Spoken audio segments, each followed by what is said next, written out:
The cassette tape.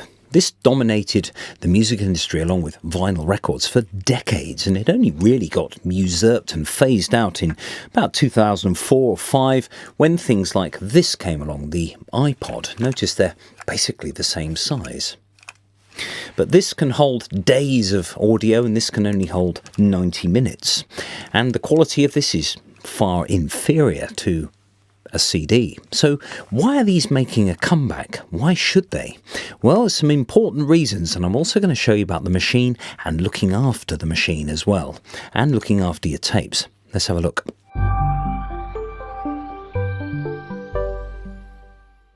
In the introduction, I said that this was far inferior to a digital recording. Well, that's not quite fair, because it's the way we consume music that's most important. Up until quite recently, you could go into any motorway services and there would be a selection of tapes there.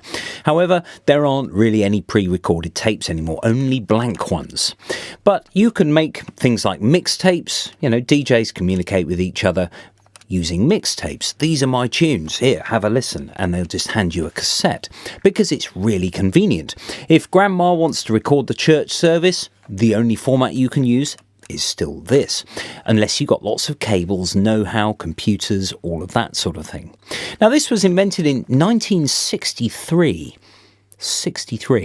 We were still running steam engines, and we had horrible little side valve underpowered cars, and then suddenly something really modern like this comes onto the scene. Admittedly, it wasn't great at the beginning, but as the tape formulations and machines became better, actually it became a hi-fi thing in its own right, hi-fi format. And actually this existed with vinyl records and CDs, really only becoming usurped in about 2005 when things like this came on the scene. However, this, which is about the same size as this, you can see it's pretty much the same dimensions, could hold weeks of songs. This can only hold 90 minutes. What's the difference? Well, you cannot record directly onto this. You have to plug this into a computer, and then you load the tunes from your computer. So it's a two-stage process. Whereas this, you can just take a cassette, put it into your car stereo, and you're away. Now, of course, things like CD, that really did represent the pinnacle of recording, but they're not indestructible, as the adverts of the 1980s would have you believe. One single scratch on a CD, that's it. You've lost, the CD won't play anymore. Whereas something like this is really robust. This tape, this is about 40 years old, and it still plays. It's absolutely fine. Now, this particular cassette that I'm holding is actually broken. You can see usually the tape, if I just show you this one, you can see that there's some tape here. In fact, it's the leader tape, whereas this one is blank. There's nothing showing there. So I'm going to show you how to repair a tape as well. So the next thing you're going to see is the machine, and I'm going to load the cassette up, and then I'm going to record something from the iPod, which is of WAV quality, onto the cassette, and you can hear the difference. You can hear how squashy the cassette can be. So here I have a normal cassette. Now this is called normal position, or ferric oxide, Fe2O3. That's all to do with the formulation of the tape that we've got here. Now the tape travels from this reel round the outside of the cassette box itself and then onto the other reel. So when I put it into the machine and press play, you can see that the reels turn inside the machine. Like so. You can fast forward and rewind. The downside of this, of course, is if you want to get to another song, you have to press fast forward, and some machines will actually automatically skip and find the gap between the next tune. But that's the disadvantage. You have to play through the tape and you have to wind it and all of that. But it underlies its charm, really. Now, I'm going to press record. Now, I've got my iPod here, which is going to play something. It's just an idea that I had for a recording. So obviously it's not copyrighted and I can't be done for it. Here we go. It's this.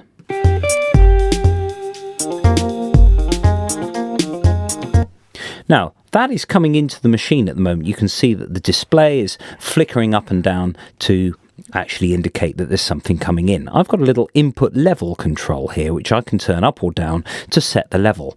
Now, I don't want the level to go too high, otherwise I'm going to get distortion. I also don't want it to go too low, otherwise you're going to hear a lot of noise of the cassette. So I'm going to do two things. I'm going to record, well, three things actually. I'm going to record at a reasonable level, then I'm going to do a recording that's too high, and then a recording that's too low. And you'll hear the sort of disadvantage of cassette. So I'm just going to I'm just going to press play on the recording here. So the tape is now in record mode. You can see the little red light here. I've got to wait until the leader tape has gone. There you go, you can see that the reel changed colour. Now I'm actually recording on the tape itself. I'm going to press go.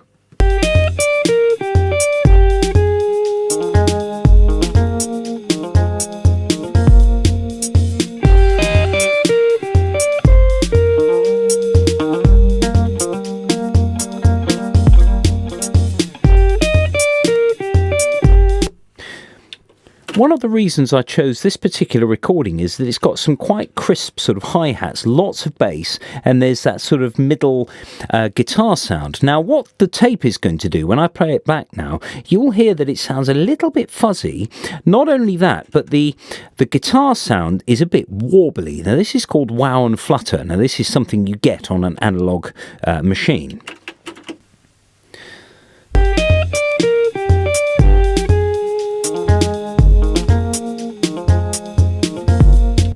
So a few things have happened there. You've got the wow and flutter of that guitar line, but you've also got the hi-hat sounding a little bit crunchy and a little bit fizzy. That is because it's an analog system. You are recording to a piece of magnetic tape. What you get back is going to be rather different from what you put on. Now, if I turn the input level control up now so that it's now going to be too high, I've just got to make a little adjustment on the output of the machine so that it's not distorted when you come to listen to it on YouTube. So I'm going to turn this right up now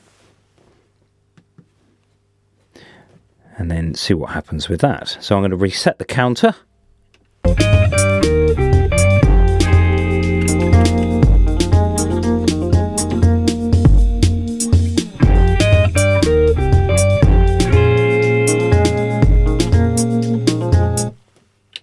So that time, it was way too high. Now, if I play back from the tape, you'll hear that it's going to be really quite distorted. It was sort of distorted anyway because the input amplifier of this tape machine was distorted, but you'll hear even more from the tape.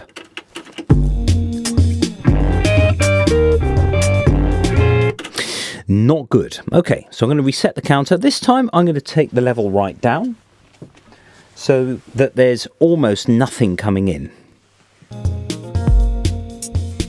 There we go. So only the first few lights are lighting up there. So I'm going to put it into record. And then I'm going to press play again.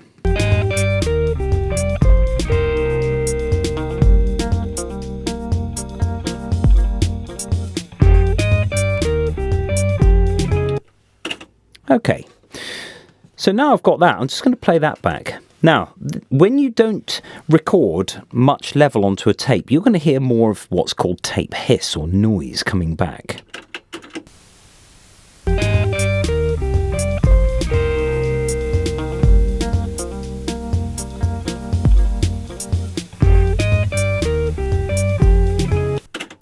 Now, realising that this was a problem, the tape machine manufacturers, or rather Dolby Laboratories, came up with something called a Dolby NR, or Dolby Noise Reduction.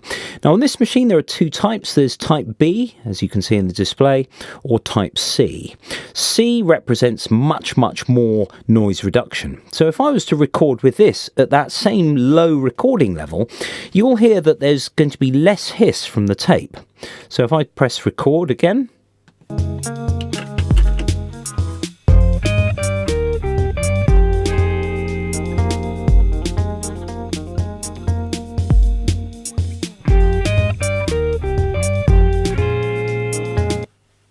so I'm going to go back now. I'm going to play it back.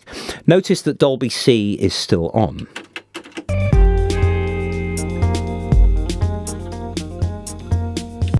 Now that's a much better result, but if I was to play it back without the Dolby C encoding, it would sound really sort of hissy and very bright.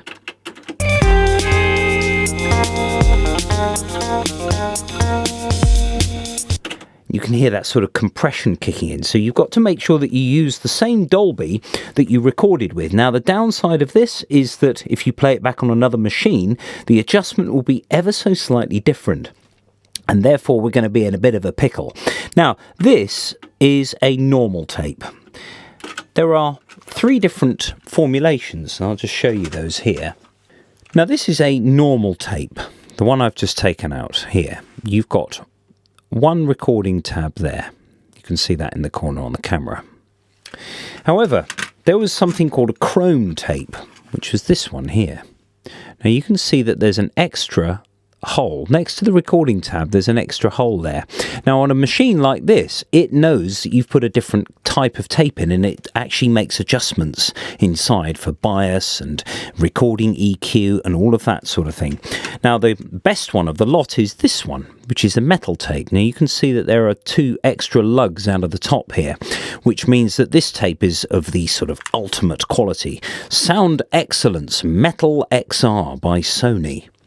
So this represented the best possible quality. So if you were making master tapes from your original 4-track or whatever, or your CD, you would choose a metal tape if you wanted the ultimate in quality. Now this particular tape, this one, this chrome tape, this has no tape in it at all because the tape is actually snapped inside. But on blank tapes, you can see that there are going to be these 5 Phillips screws. So the next thing I'm going to show you is how to repair a tape. Here we are then on the operating table, and we've just got a little Phillips screwdriver here. So I'm just going to take all those screws out, and then once I've got all the screws off, I'm just going to take this top piece off, and you'll see that the tape is inside. Now this is just a standard piece of plastic, and we have these little anti-slip sheets here, so we're going to take that off, and then we can see that inside there's a bit of snapped tape here. Now there's not really much you can do about the particular area that's snapped, and actually if I just unpeel the tape, you can see that there's also a loop in it. There we go. So I'm just going to bring this back into the reel. Now I've got rid of that little loop in the tape. Now sometimes a pen or a Bic biro can make things a little bit easier. You can reel tapes in. Now you can see that the tape here is sort of frayed and is a bit horrible. However, what I'm going to do is I'm going to attempt to repair this. Now, of course, you won't be able to restore the music at the exact cut because that's going to be a bit of a problem. It'll just, it'll drop out. Now, this is the difference between analog and digital technology. If you get a problem with something in the analog domain, it's not necessarily going to be a massive issue because actually the thing will still play and you can still use the rest of the tape. I'll just reel this back on. Okay, so I've reeled that back on, now minus a little bit of it, just to bring it outside the cassette shell itself. Now, what we've got to try and do is to use a piece of this sellotape to join it together. Now, we must make sure that the sticky side of the sellotape doesn't touch any of the tape heads or the pinch roller or anything like that. And I'm going to show you the components of the tape recorder in a minute once I've fixed this piece of tape. Now I'm just going to use the Stanley knife here just to cut off the tiniest piece of tape. Make sure that it is not too big, that it's ideally slightly smaller than the tape that you're going to fix. The width of this, well, the width of the tape here, some people think it's 1/8 of an inch. It's not. It's just under 4mm, so it's a little bit bigger than 1/8 of an inch. And how the tape works is that you have 2 pairs of stereo tracks across the width of the tape. And unlike a reel-to-reel machine where the stereo tracks are actually split across the 2 sides, the stereo tracks run right next to each other on a cassette. So you've got 1 pair on the outside, 1 pair on one side of the tape, the one edge, and then 1 pair next to the other edge. Now I'm going to just make sure that also there's no it's not going to be twisted. So let's just try and do that. And there we are. So that should now hold. Now if I put this back here, this is sort of, you know, proper surgery, this. I'm just going to bring the tape so that it is goes to the right side of the little roller, the little guide wheel that's here. It can be a really fiddly job, and of course I'm doing this right behind a camera as well, so it's a little bit more tricky. So let's just put that on there, and then the tape around the wheel there. You've got to make sure that when we put this back on when they put the other part of the cassette housing on, that we don't catch the tape in the transport as well. It is a genius piece of design, this, because it really does work well. It's very robust. You could have tapes that are sat in cars in hot weather, and you know, you don't want to leave something plastic, of course, in any in any hot weather, but they are really, really tough things, despite the sort of fragile appearance that you can see here. Now I've got the tape roughly back in position. I'm just going to make sure that it is not caught by the other half when I put it back together. In fact, what I'm going to do is I'm going to draw the repair section slightly inside there, so that we have a fresh piece of tape in order to reattach this. So we need the anti-slip mat there. It basically just means the tape isn't rubbing against any part of the plastic cover, and then we'll put that back in position like so. And now you can see, hopefully, I'll just make sure that it's not chewing the tape up as I'm putting it back. You might need to, there we go. So now we have the tape restored, and then put the screws back on dead quick before it all comes apart again. And then hopefully this tape will now play back in a machine. As I said before, you must make sure that the sticky side of the tape doesn't face this way at all. It has to be, or rather the tape doesn't, you must make sure that the sticky tape doesn't actually, the sticky bit of the tape doesn't come into contact with the heads or the pinch roller. So your repair section has to be really, really tough. You can splice the tape. You can get little blocks where you have a razor blade and a block, so that you can get a really clean break across the tape. But I've just restored this. As you can see, if I just bring this out of it over here, you can see the piece of tape that's been repaired that goes in there. Now ideally, when we put this back in the machine, we've just got to check that it plays back without any sticky bits going on the heads. As you can see, yeah, that should be okay. Even if the tape is a little bit crinkly, it should still play back material. So here is the tape. You can see the sort of manky bit that I've just recorded there. I'm going to put it back in the machine here, and I'm just going to rewind just the tiniest bit. There we go. And I'm going to play back the music. Now the counter here of 003 means I've gone back very, very slightly. Now when the counter gets to 0, it'll play over that dud section.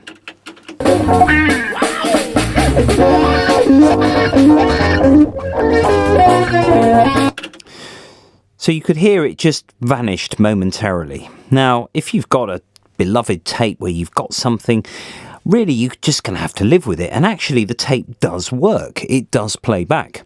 So the next thing I'm going to do is I'm going to show you the inner workings of this machine, so you can see what's what and what happens inside the mechanics and how to look after them. So if I just take the tape out.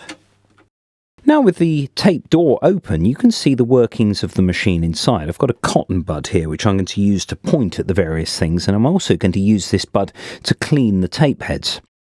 So we've got the two little reel motors here. In fact, they are kind of motors, but also they actually take up the slack of the tape, because the tape is actually driven through its path by the capstan here and the pinch roller. Notice there's one the other side as well. Now that is because this machine can play the tape in either direction. So either this one is operational or that one. Now in the middle we've got the tape head, which is this silver thing here. And then next to it, the tiny little black one, that is the erase head, which only works in record mode. So it erases what's on the tape before then new information is recorded using this. This head also doubles as the playback head. On more expensive machines, you can actually have 3 heads. We have the erase, the record, and the play head, which means you can listen to information coming off the tape as it's being recorded. This one, just the 2-head version though. Now, if I put my finger inside the housing here, just to press the sensors here, I can actually make the tape play without a tape in it. If I try pressing play without it, nothing's going to happen.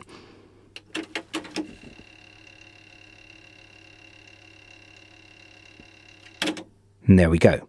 So you can see that the capstan and the pinch roller made contact, and it pinches the tape to bring it through onto the take-up reel, which is this one here. That's the supply reel. So if I just press play now, again, if I put it into the other direction,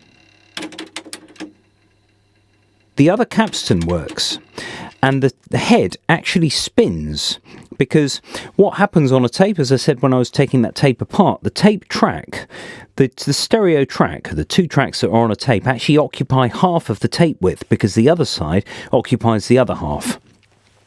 Now, I've got a can of isopropanol alcohol here. You can see this one, it's a Servicol IPA 170.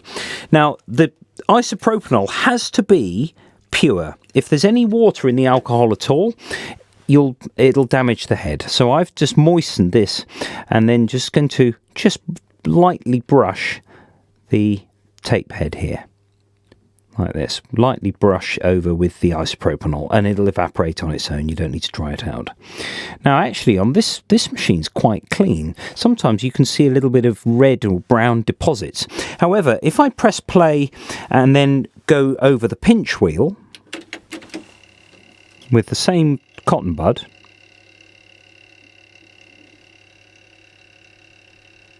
like this, so I'm just going to put some pressure on that. You can see that there's a little bit of the brown mark on the edge of the cotton bud. Notice that I'm putting it to the right hand side of the capstan. If I go to the left hand side, it'll drag the cotton bud through the capstan and you'll end up with cotton wool everywhere. You don't want that. So there's my pinch roller cleaned like that. You'll notice that you get less of that wow and flutter if you've got the clean pinch roller, because then it's actually pinching the tape properly and driving it through at the right time. There we go. You can see there's even more rubbish on the cotton reel there. Now, at the same time as doing this, because the pinch roller is actually cleaning the capstan as well, you'll see that there's less deposits on the capstan itself as well. If I press auto reverse and then very quickly clean that, before it works out there's no tape in there, you can see that the capstan here, I can clean it on its own on the other side. There's far less dirt on the left-hand pinch roller, because usually you put a tape in and you play it conventionally. And you can see that the pinch roller is now cleaner here, which means that when I put the tape in, you're going to get much, much better quality. There's not going to be so much rubbish all over the tape heads. That is the problem with something where you have a contact between the player and the media that it's driving. So there we are then. I've fixed this tape.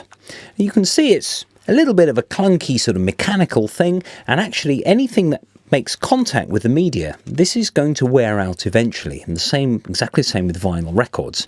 If you keep a CD really, really clean, and in its case in a dark place, it'll play forever and ever.